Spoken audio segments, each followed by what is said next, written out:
നമ്മളെ ലുലുവിൽ കണ്ട ഉമ്മ കേക്ക് നമ്മളെ ലുലു കണ്ട റോഹിത് ഇല്ലേ, ആ ചെക്കനെ അറിയത്തില്ലേ?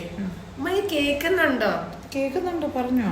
ആ ലുലു കണ്ട റോഹിത് ഇല്ലേ, ആ ചെക്കൻ ഇപ്പൊ എനിക്ക് മെസ്സേജ് അയച്ച് ഞാൻ ജമീലാക്കി ഞാൻ കൊടുക്കും.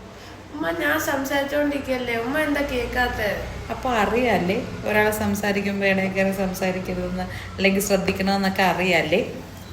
ഇന്നലെ ഫ്രണ്ട്സൊക്കെ വന്നപ്പോൾ ഞാൻ നോക്കായിരുന്നു, നിങ്ങളെല്ലാവരും അവരവരുടെ കാര്യം ഒന്ന് പറയുക. ഒരാൾ പറയുന്നത് കേൾക്കാൻ ഒരു ക്ഷമ വേണം. ഇപ്പോൾ ഒരാളോട് നമ്മൾ കാര്യം പറയുന്ന പോലെ തന്നെയാണ് നമ്മൾ അവരെ ലിസൺ ചെയ്യുന്നത്.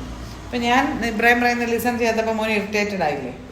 എന്താ ഇറിറ്റേറ്റഡ് ആയത്? നമ്മളൊരു എഫേർട്ട് ഇട്ട് ഒരു കാര്യം പറയാൻ വരുമ്പോൾ അയാൾ വേറെ കുറേ കാര്യം പറഞ്ഞിട്ട്, ഇത് ഫ്രണ്ട്സിൻ്റെ ഇടയിൽ സ്പെഷ്യലി നടക്കുന്ന ഒരു കാര്യമാണ്. പറയാനുള്ള വെമ്പലാണ് എല്ലാവർക്കും. ലിസൺ ചെയ്യാൻ ആർക്കും സമയമില്ല. അത് അവോയ്ഡ് ചെയ്യണം. അതൊരു നല്ല സ്വഭാവമല്ല. ഓക്കെ, നല്ല സ്വഭാവം എന്താണ്? We should be good listener also.